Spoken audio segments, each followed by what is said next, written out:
રત્ન કલાકાર અધિકાર યાત્રાની આમ આદમી પાર્ટીની સક્રિયતાના કારણે સફાળે જાગેલા તંત્રને રત્ન કલાકારોના બાળકોની ફી સહાય તાત્કાલિક ચૂકવવાનો નિર્ણય લેતા આપ કાર્યકરો દ્વારા ફટાકડા ફોડી અને મીઠાઈ ખવડાવી જશ્ન મનાવ્યો હતો। ગુજરાતમાં હીરા ઉદ્યોગમાં મંદીને કારણે રત્ન કલાકારોને આર્થિક મુશ્કેલીઓનો સામનો કરવો પડી રહ્યો છે।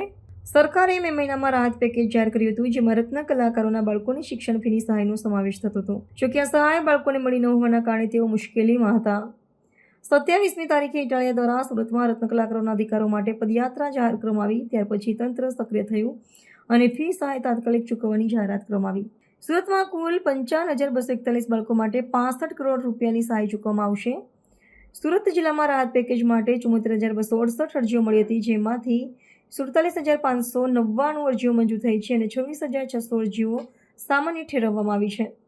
આમ આદમી પાર્ટીની રત્ન કલાકારો માટે પદયાત્રા નીકળે તે પહેલા જ સરકાર હરકતમાં આવી, જેને પગલે આમ આદમી પાર્ટી દ્વારા ફટાકડા ફોડી અને મીઠાઈ ખવડાવી જશ્ન મનાવ્યો હતો।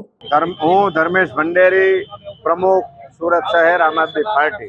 રત્ન કલાકાર જાગો અધિકાર માંગોની આ લડાઈ છેલ્લા 8-10 દિવસથી ચાલતી હતી। ભાજપ સરકાર રત્ન કલાકારોને માત્ર લોલીપોપ આપી અને ત્યાંથી અટકી ગઈ હતી।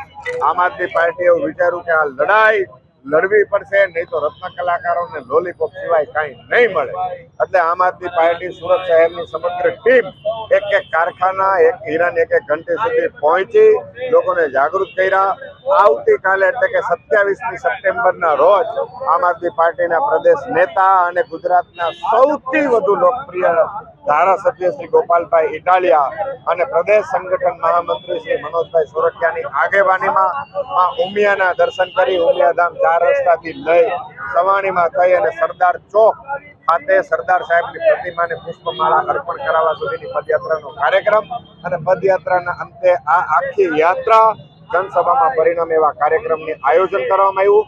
પરંતુ આવતીકાલની પદયાત્રાના આગલા દિવસે આજરોજ ગુજરાત સરકારના ઉદ્યોગ વિભાગ દ્વારા જાહેરાત કરવામાં આવી કે 70,000 અરજીઓ જે આવેલી હતી તે પૈકી અમે 50,000 કરતાં વધારે અરજીઓનો આજે નિકાલ કરી દીધો છે, અમે મંજૂર કરીએ છીએ। બાકીની જે અરજી છે એ અરજી ઉપર પણ અમે આગળ કામકાજ કરીશું। આમ આદમી પાર્ટીએ શરૂ કરેલી આ લડાઈની પોઝિટિવ અસર આવી। હીરા ઉદ્યોગ સાથે સંકળાયેલા રત્ન કલાકારોને એમના અધિકારો મળે એની લડાઈમાં અમારી મહદઅંશે જીત થઈ છે અને જીતની ખુશહાલીમાં આજે હીરા ઉદ્યોગના મુખ્ય વિસ્તાર મિની બજાર ખાતે આમ આદમી પાર્ટી સુરત શહેરની સમગ્ર ટીમ હર્ષોલ્લાસ સાથે આનંદ સાથે ઉજવણી કરવા માટે આવી છે। ફટાકડા ફોડી અમે આ વાતનો આનંદ મનાવી રહ્યા છીએ કે અમે મહદઅંશે અમારી લડાઈમાં સફળ થયા છીએ। પરંતુ આ લડાઈ આટલે અટકી નથી।